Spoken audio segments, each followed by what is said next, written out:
So hello and welcome back. I hope you're all refreshed after this short little break for the concluding session and what has been a wonderful day of some exciting, in fact all of them have been super amazing, and so many speakers that we could get hold of in one day. So once again, a warm welcome. I hope all of you are with us. So this concluding session is being chaired by Dr. Boojh, the CEO of Mobius Foundation, New Delhi. And we shall, this one is basically a general discussion and feedback. So anybody is, I guess, welcome to speak, and we'll also take on some questions. So maybe we could start with the question that we have from the audience. And if all those who are tuned in, if you do have any more questions, please do submit them in the Q&A box, which is right there at the side if you're on the desktop, and if you're joining in from a mobile device, it'll be probably at the bottom of your screen. Do not use the chat. Chat is for general comments. If you have a question, please do use the Q&A box, which is meant dedicatedly for that purpose. So I guess we can take on the first question if that is possible, and I'll probably leave that open to anybody who's interested in taking that up. So the first question that is up on the screen is coming from Jayashree, who is asking, should there be another situation of virtual learning, stark pointers learning, so that the gap in the learning can be avoided?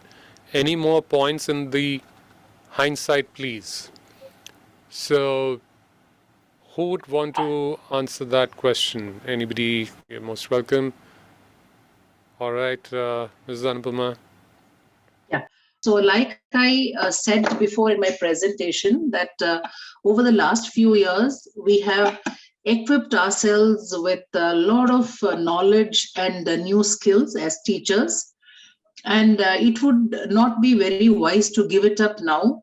Like we took a long time to adapt to the new normal. I don't think we have to spend any more time getting back to the old normal. So the way forward is to take up the hybrid model where we retain all the good that we learned in the last 2 years and continue with our conventional ways of interacting with children, where we believe in the one-to-one interaction and having conferences with parents and with the teachers concerned, and first take care of their emotional and social needs of students so that they are open to learning. So instead of going to the completely virtual learning mode again, I think we can very judiciously combine the physical and virtual experiences that now we have almost excelled in, and take this forward. Okay, that was one question, and we'll be wanting for some more questions to come in and waiting for them as well. So I think now we can have the floor open just for general discussion to sum things up. So anybody who wants to talk, please feel free to use your mic, turn it on, and the floor is all yours. But do remember to turn on your camera as well, please. Yeah, Mr. Venki, this is Professor Aslam.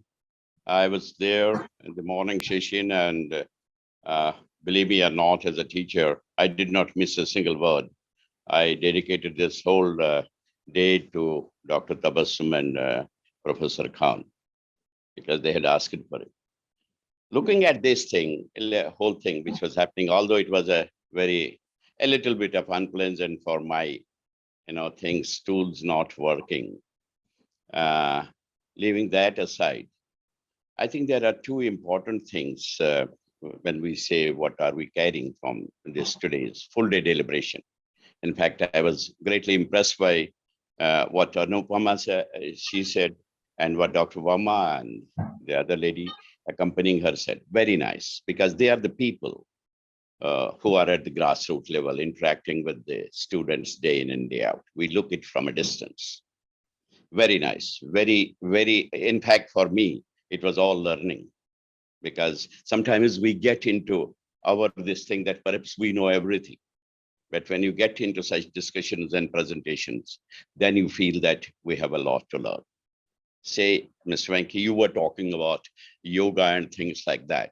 I mean, I don't want to say, I am doing yoga without a single day break from 1976, when I was working as assistant director with the National Institute of Rural Development, Hyderabad. I, even as assistant director, took 1 year classes there for all the All India participants. Some of them have retired as vice chancellors. And I discovered them when they start touching my feet, you are our guru and things like that. Yes, we discover many things. We discover many things. But the point I would like to drive, whether it is digitalization, whether it is ICT, whatever name we give it, whether it is blended mode, it is mixed mode, it is multi-mode, we have to be, number one, conceptually clear. Number two, we have to be very clear whom are we addressing. Any strategy which is prepared for digitalization for school children may not directly apply to college and universities. I know e-learning very well. As I mentioned, I don't know, you missed my part of my lot of introduction you missed. When nobody was talking about this, we had 27 e-learning programs on offer. We had, you know it better than because you have worked with IGNOU, what ICT structure we had. But it all goes, there is no sustainability. There is no, sometimes you need a political backup. You miss it. You can't do anything, even if you are the best in the world. So those things have to be taken into consideration. Having said that, I think this workshop, two things I would like to give it to Professor Zaheer Khan and Dr. Tabassum is, you have done well by getting so many people around in this one-day workshop. At least it's an eye-opener to see there are people who are like me, perhaps, not against digitalization, but against blindly running after it. But there were others who also said that how much we have benefited from digitalization. As I said, I was looking for that after 30 years, we will have some new education policy, which will guide us. Policy really means you are a framework within which you are working. Will you believe, you know what is the contribution of open and distance learning in gross enrollment, in many other things? How can I reconcile? Not me, no. I'm not at all. I have achieved everything in my life. I don't need anything. Not a single member in the new education policy was from the world of ODL. We have 14 state open universities. We have IGNOU as a national open university. I know many things which I cannot publicly share. We are recommending a digital university. Can somebody come and tell me what is the difference between Indira Gandhi National Open University and Digital University? Indira Gandhi National Open University does not teach in the classes. When I became acting vice chancellor, with one stroke of pen, I closed 500 community. I had to pay price for that. Why? Because we had started face-to-face classes, which was not our mandate. We were supposed to reinforce what we are talking about since morning. You know how beautiful school teaching will turn if we have a dedicated teacher training program. Every year, Mr. Venki, when there was a central CAB meeting in the ministry, we used to count how many teachers remain, untrained, or they have not touched the training. 5 lakh, 6 lakh. I have read a lot of studies where they say the quality, the efficiency of the teaching, or whatever you call quality of education, 60% depends upon how effective the teacher is. The training has to be in that way. When we talk about, somebody said, we can, these are all dreams we see. I am a professor of rural development. Go to the rural areas where 1/3 of our population lives. Just see the condition. If you go to a remote area, it is unable for you to get back to your office. Things are different. So this take is that one take should be it's a challenge for Professor Khan, Dr. Tabassum. Please take it forward. Take it forward. See that there is some sort of a coordination, collaboration between various agencies who are participating. Do something and don't wait. We have a habit of waiting that I will change the whole India. No, nobody can change it. It's a huge, big country. Whatever little you can do, have some coordination, have networking.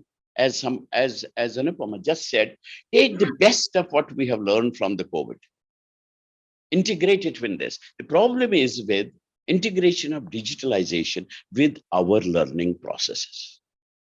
Those who are doing it, some of them lack knowledge about learning process. Some of them lack knowledge about pedagogy. I know what it is. I was trained by one of the greatest person in World Bank as back as 1986. He was Price Gittinger. He is called the father of World Bank. 3 months he rubbed us what is training. That training is not taking place. Believe me, and training has a huge impact. If we have this trained teachers, half of our problem of quality and everything is solved. So let something come out of this. I'm hoping against hope that something comes out of it. We can look back. Yes, this is where we started in that one-day workshop. In fact, I'm not happy with the name workshop. Workshop means if you have a problem, tools and implements workshop, you go there and solve it. That terminology aside, I don't want to project myself. The first manual in Asia Pacific was prepared by me under World Bank and FAO. That was published in 1987. Forget about that. What is lecture? What is seminar? What is colloquium? We use it so frequently independently. I'm not concerned. But I'm talking of capacity, new name, capacity building, old name, training. It is very important that we pay attention to that. We also pay equally serious attention to the children. I'm not worried about higher education at that time, although I have spent my life there. The children, the primary education, those children's unblossomed flowers. Do you know? How many of you realize what is happening? Anupama and other Akvama will be able to tell us. When they look at those children, they can see how much damage has been done, how we can compensate for that. And will not allow such a damage. Even if COVID would have come tomorrow, if it comes again, we should be ready with some. Don't get into the terminology. UGC issued a big paper, blended learning. I issued a book, it is multimode learning. Let's not get into semantics and let's get into the real crux of the problem. Are we able to understand what it is? Are we able to see where this digitalization or this ICT technology will be very effective? Yes, I think we have to do something like that. We have, you had the chief guest in the morning, immediately he phoned me, we were talking, he was saying that he's also doing that. I appreciate anybody doing anything, but do it in a way, we should have a framework. Try to work for a framework where we don't go in different directions. And I hope both of them, the organizers, congratulations to them for having, retained our interest for the whole day, and people getting from different parts of the world and different parts of India to discuss. And I like it because we have to be good listeners. We have to listen what others are saying. And I don't think that, I know everything, and perhaps it was lovely presentations. Everybody was trying to make their point. Whether I agree with it or I don't agree with it is a different question. I think that's all what I have to say at the closing session. Congratulations to all of you who were involved in organizing this one-day workshop. Thank you. Okay, I have a question. Okay, so we have another question from the audience, and this is Shrestha, who's asking, any tips for students struggling with maintaining a schedule in these tough times? So anybody would want to take that? We be happy? Any raise of hands? Who would want to? All right, Dr. Riaz, over to you. Thank you very much. On the light mode, I would like to say that let them get admitted to the coaching center. The coaching center, first thing they do is they give them the full time management systems. Okay, the very first day they give them how to manage the time, but it is not difficult. Not difficult for the student to manage their time. The student must know the weaknesses and the time available. At least they are not good in the subject. They must know how to manage themselves in order to remove their difficulties by finding some time for it. This realization should come to the student themselves. Where they are weak, they should be trying to concentrate upon, and if not, with the help of the others. So they will be keeping it. For example, some students, they make a schedule like this. They will wake up morning 6 o'clock, then till 8 o'clock study this. From 9 o'clock, study this, take lunch, and all these works, but differently for the different persons. So a student themselves should be thinking of that in the morning time, what is the subject which I should concentrate and get more output than just doing and solving a problem.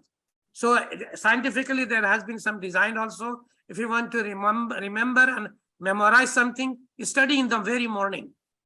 Then wake up in the morning and they study those topics which you want to memorize and remember them. Like, for example, you want to memorize some rules, Archimedes principles, and all these, preparation of ammonia. Okay, just go through that one and practice. But if you want to solve mathematics, don't give this time to the morning.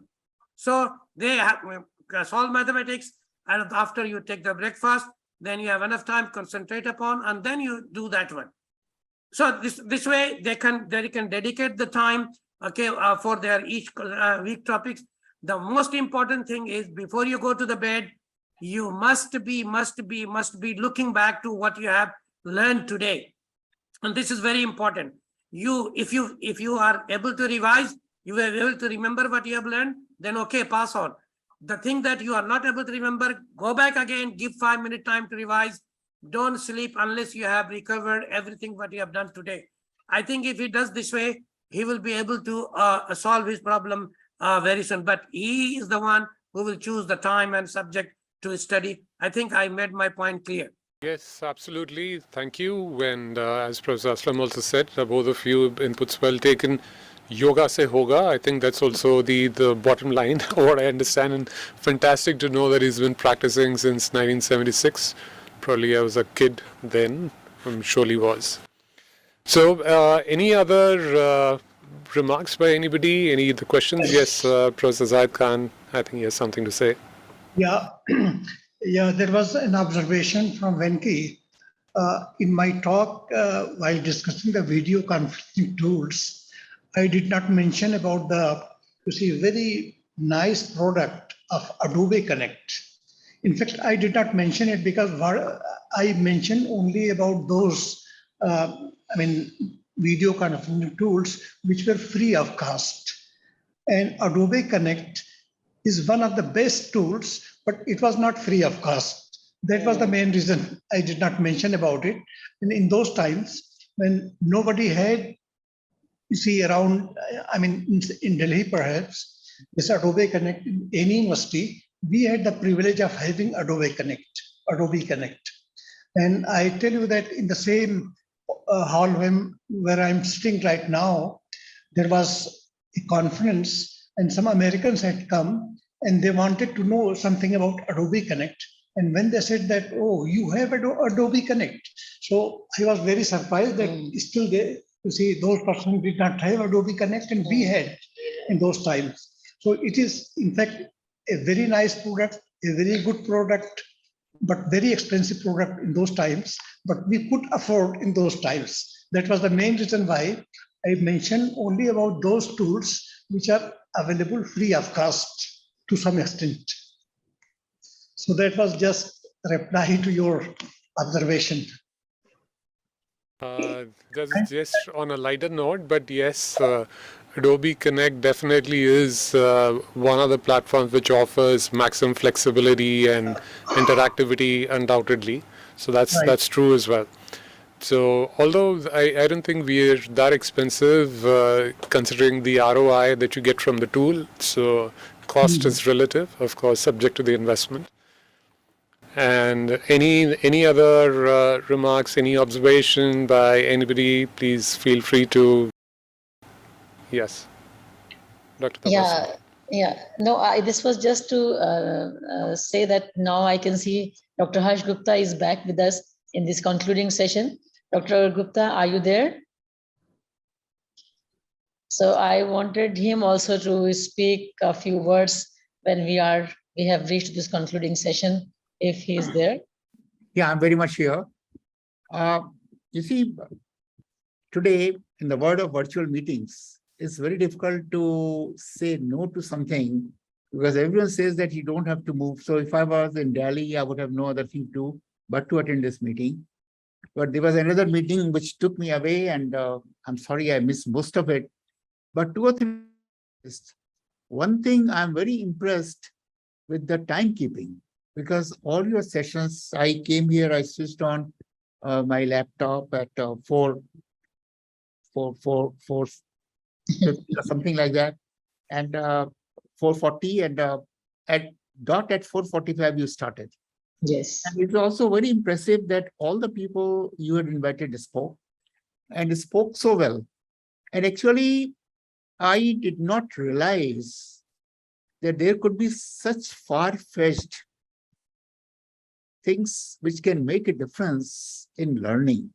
As several people have talked, and I listened to the morning session and all the talks then, and I'm listening to the discussion, and the call that you have to get to the rural areas. And when you really look at why the Zaheer Science Foundation was created, this was exactly the purpose which we are now being charged to do. Only the question is that we have to devise ways and means of achieving such splendid goals. And I can only assure that we at the Zaheer Science Foundation will do our very best to come up to the expectations. And once again, my compliments to all the speakers for maintaining the time. My heartfelt thanks to Dr. Khan and Dr. Tabassum Jamal, the way they invited the people who spoke so well, to the point, and very relevant. Actually, it would be worthwhile to have short descriptions of the presentations that all the people made and bring out a small publication in some form or other, which would be very useful. And actually, when we have got people involved from DST working on the Vigyan Prasar, I said this is one of the best things that Vigyan Prasar could propagate, that what are the outcome of this discussion and what are the feelings and how should we get prepared for future such emergency as and when they arrive. So once again, thanks a lot. And my thanks also to Venki for conducting this whole workshop so very efficiently and so very technically correctly. Thanks a lot. Pleasure, Dr. Hirsch. Thank you for your comments. Yes, we've had wonderful presentations and speakers all throughout the day. Never a dull moment. And as for the timekeeping is concerned, I was also partly responsible for interrupting the presentation. So doing that, being the bad guy, but then somebody's got to be the bad guy in everywhere, right? So that was no problems with that at all. So any other comment from anybody, please feel free to turn on your microphone, turn on your camera. Yes, Dr. Tabassum. I just wanted to inform, or say I wanted to just give this information that under the leadership of Dr. Harsh Gupta at Zaheer Science Foundation, because as he mentioned in the morning, that last 2-3 years, there were no activity because of COVID and other issues. But now since we have come back and we are trying to revive our activities. So as far as Dr. Aslam pointed out that we should see and we should, see the problems in rural areas. So one of the activity what we thought from Zaheer Science Foundation we can do, there's some outreach programs where we can really see the problems in the rural areas as far as the environmental issues are concerned, health issues are concerned, and of course the education part, maybe at the primary level. So maybe in coming times, if we can do something, it would be really good that if at all some applied science could be propagated from this foundation, from this platform. And as you rightly said, that Vigyan Prasar can do a lot of things in propagating these kind of things. And in fact, Zaheer Science Foundation has been propagating scientific knowledge and the temperament of science, that how do we reach out to the people. So in the coming time, if at all, people are with us, as I have seen, we have invited so many people and they were staying with us till the last concluding session. So I'm very hopeful that we'll be having cooperation from our colleagues and we will be able to do something better for society.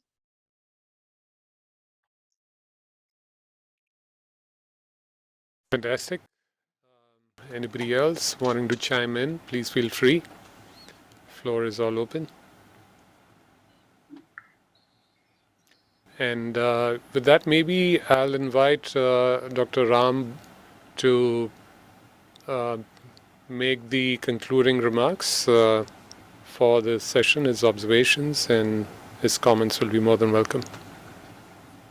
Thank you very much, Venki. As Dr. Harsh just said, this has been really a very, very enriching experience for everyone. And this is the beauty of this medium. Online, of course, means they first thought of doing it in a blended mode. But I think still this is very much relevant. A lot of questions, I think I have to be very brief.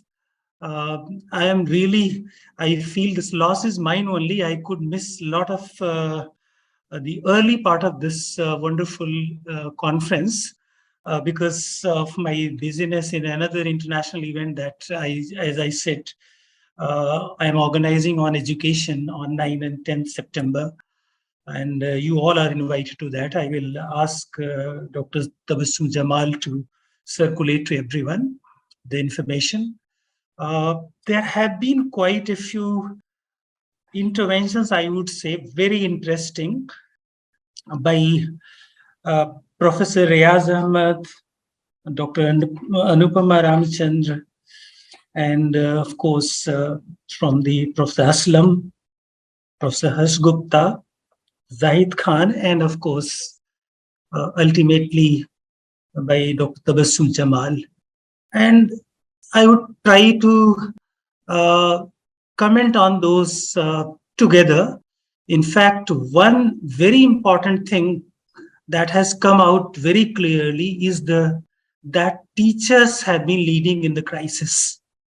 They have the future of learners, and I think they have been most influential and powerful. As I said in my earlier intervention, that it was a nightmare for many teachers. It was a dilemma also, but they started working to solve these issues, ensuring equity, access, and quality in education, all these three dimensions.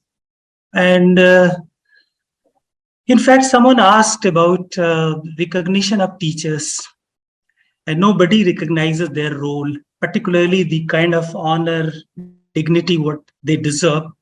And that's very true. While working in the UN system, particularly UNESCO, and the Sustainable Development Goal 4, which is on education, this was very clearly recognized. And a target was fixed, target 4C, which recognizes teachers as key to achievement of SDGs, Sustainable Development Goals, and Education 2030 Agenda, which is very, very, very significant. All the countries have agreed to this goal. And this goal calls for substantial increase for qualified teachers, and through the betterment of their training, recruitment, and most important, retention and improvement of working conditions, and also motivation. So there is a task force, international task force, which I was convening for some time.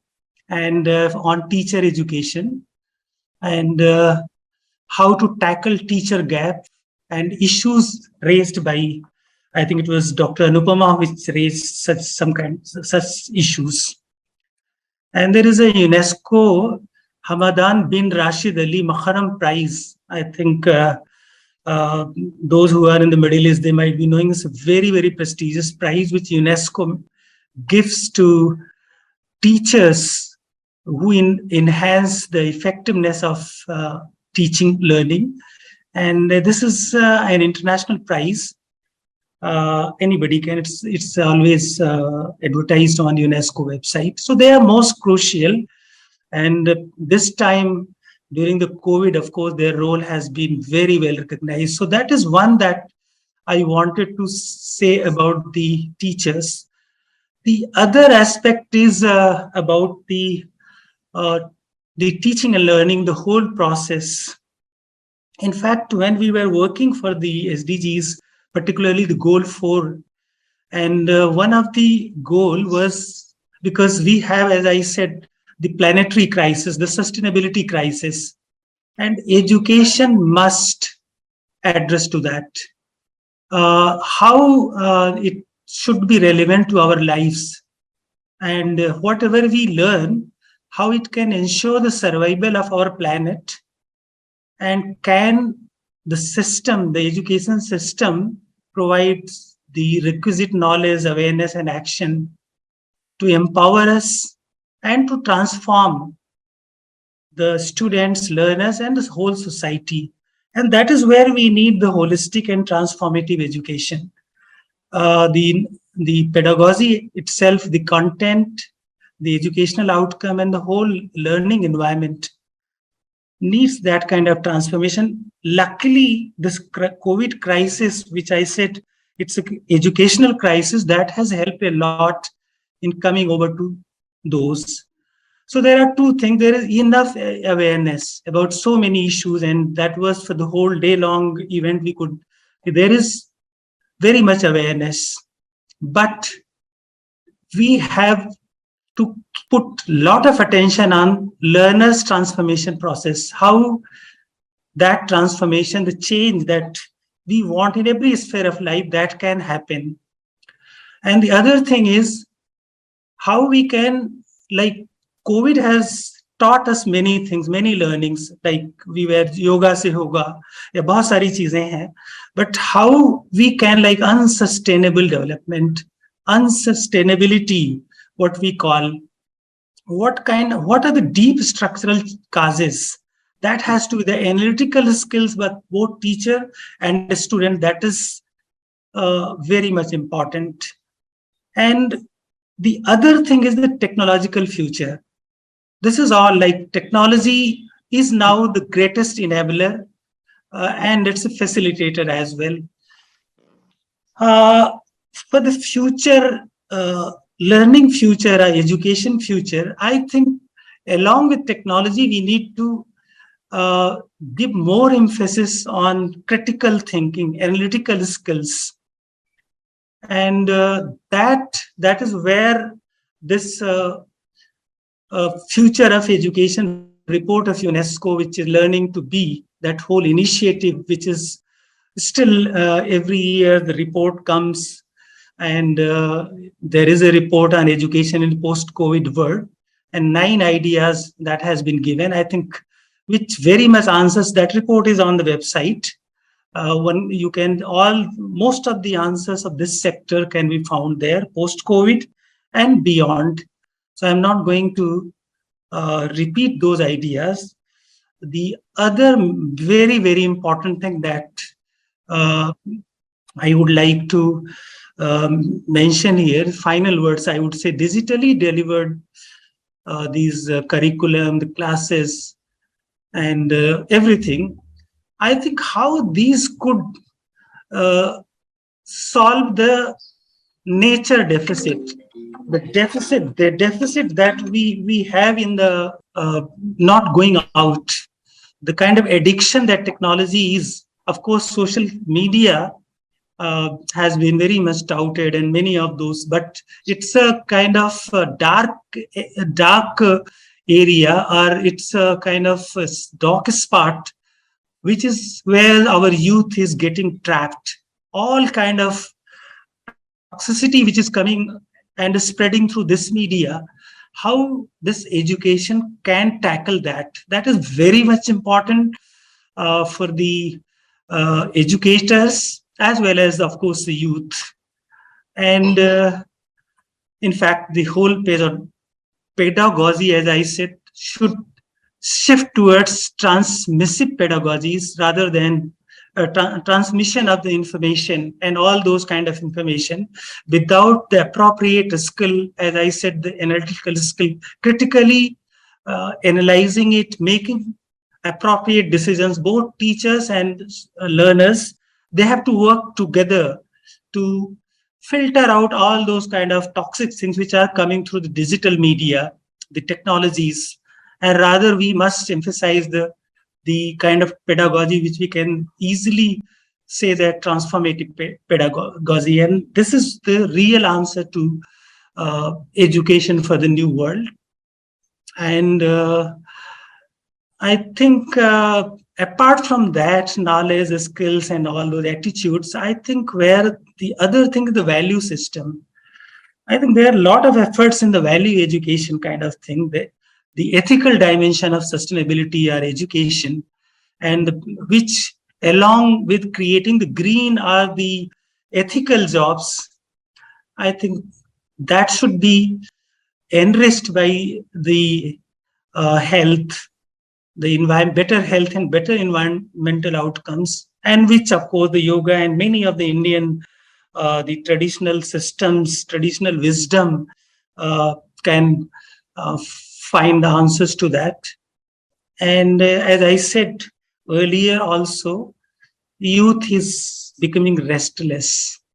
And I think we must reach out to them, and particularly the rural youth who are really, they don't have access to a lot of things. So how, and Professor Jamal rightly said that Zaheer Science Foundation will reach out to the rural youth and rural schools and education system. I think I remember if you in a rural school, you provide a booklet, you provide a pamphlet, they will preserve it for years. And that will be really circulated among all those needy ones. And in the more privileged schools, these are often just because there is a flood of such information and they are thrown away. And both kind of information, that's why there is a need to reach out to the rural areas. So with these, I think these are the concluding remarks. Once again, I would request all of you to join us in another international conference on sustainability education on 9th, 10th. There will be a pre-conference agenda for youth. As I said, a march of the young people from the Glasgow to Sharm el-Sheikh to make world community hear about the climate crisis. That we will launch on 8th. Then 9th and 10th, this conference with some 6 plenaries and around 16 parallel sessions. So this whole exercise, I'm really terribly involved. I would have loved to be from the beginning in this kind of interaction. So thank you very much. I think I must congratulate the entire Zaheer Science Foundation team, particularly Professor Zahid Khan and Dr. Tabassum, and in the dynamic leadership of Professor Harsh Gupta. I am also part of Zaheer Science Foundation for a very long period when I was in UNESCO as well. So we all must work together to take forward whatever the process, the recommendations, the thinking of this conference. It's a very good suggestion by Professor Harsh Gupta to come out with a small summary report of this this wonderful conference, so that could become a tool to reach out to many more both digital as well as the print form. So thank you very much and congratulations, everyone. Thank you so much. I am so delighted to be part of this. Thank you. Thank you so much for the concluding remarks, And, Dr. Ram. Just one line, and I think many thanks to Venki. I am just looking at his enthusiasm, the way he has conducted, dot on the time, and Yes. I think Yeah, time all management. praise goes to him. Yes.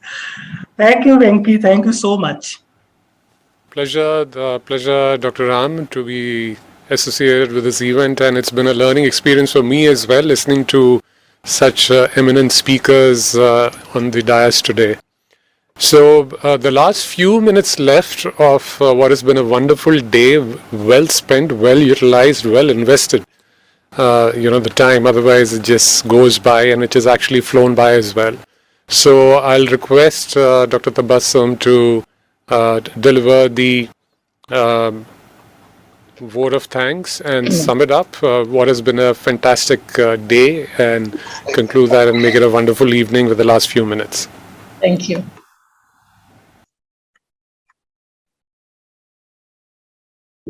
Thank you, Mr. Venkatesh. My first thank is again going to you for managing the whole day workshop in such a time oriented, and I think my job has been made very easy since Dr. Boojh was there before me, and he summarized the whole thing in such a beautiful way that there is nothing left to say it again. Of course, we had this wonderful workshop where we had galaxy of eminent speakers since morning. I am so thankful to Dr. Harsh Gupta. He was with us in the morning to inaugurate or to give his welcome address. Then we had Professor Nupur Prakash, Professor Nakul Prashar, and Professor Aslam, and Professor Moni as the chief guest.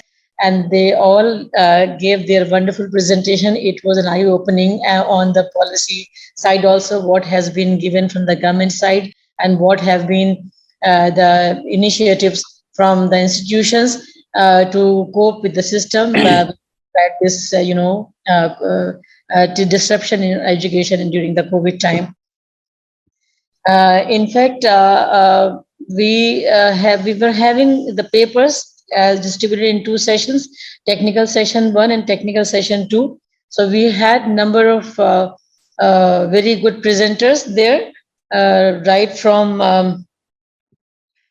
Dr. Kazim Naqvi and Professor Srinivas and Dr. Noor Mohammed, Professor Zaheer Saab, and followed by Dr. Boojh and Professor Riaz. He is with us since morning.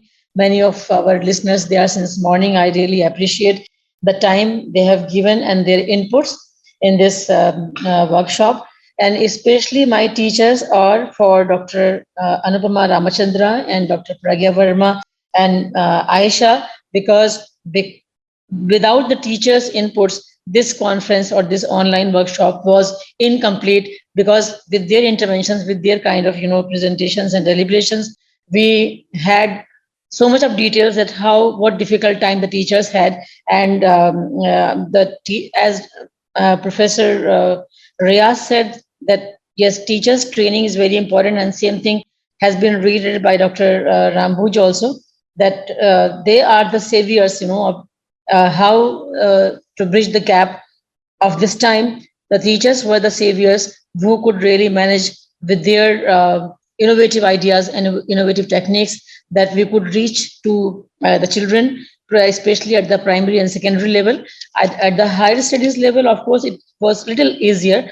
Like Indira Gandhi National Open University, they have been working for the last 30 years in this area. But for this given situation of pandemic, this was basically the savior by the teachers who could manage with their training and with their time to make up with this gap. So with all these, I would really place my thanks to all the speakers, to all the chairs, and the questions of some of our listeners who could pose the questions. And I would like to give my special thanks to our media partner, Virtual Studio.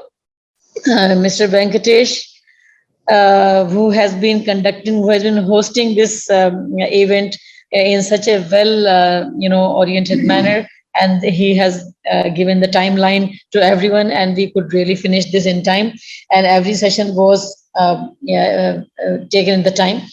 My special thanks to Dr. Kazim Naqvi Sahab, who is Officiating Director, FTK Center for IT, Jamia Millia Islamia. He could provide us this whole committee room and provided all the logistics to conduct this program. And with these words, I think I will conclude here with my acknowledgements to all the speakers and all the chair and all the participants of this workshop. Thank you so much. Thank you. Last but not least, I would thank my staff also. Suman is here. And back at office, Kamaljeet Kaur is there because they were working hard to facilitate. 2 minutes mein aa rahe hain.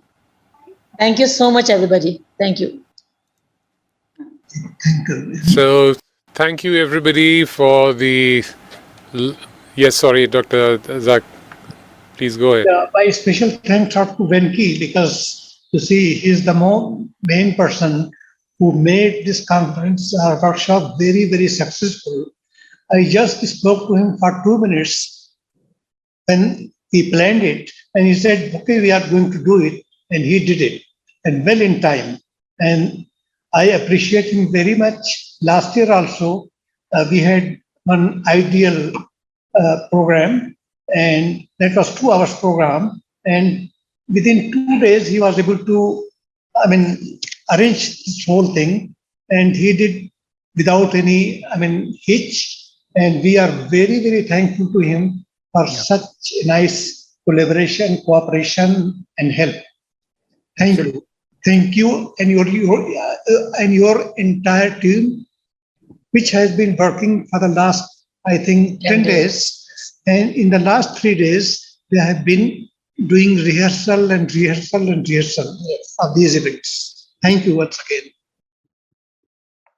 Thank you so much, Zaid Saab. It's been a pleasure. Always, looking for excuses to work with people that you are fond of and are associated with. So it's been a pleasure, and this is what we do.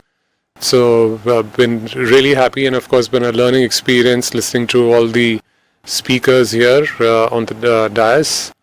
So with that, thank you everybody for being part of this workshop on International Day of Light, and I hope there are no more disruptions and we are able to meet with once again on some other conference or some other platform wherein we'll look at the positive sides of it.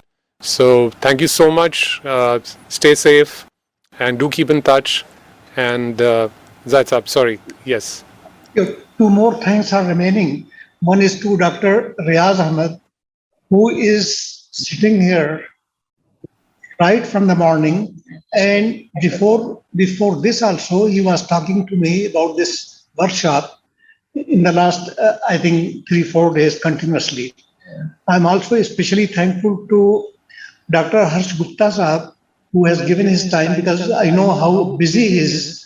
In spite of that, he came in the morning and also in the concluding session. And we are very thankful to him, and we are happy that we are associated with him. Thank you very much. All right, with that, thank you everybody. Stay safe, keep in touch, and the recording of the sessions would be available once they're edited and uploaded onto the platform at the same place, at the same URL. So you would be sent email communications when they're uploaded. So you may want to visit them once again, and keep in touch. Stay safe. Bye-bye. And thank you from everybody over here at Boojh the studio. Very well. Thank you. Thank you so much. Thank you. Thank you, everybody.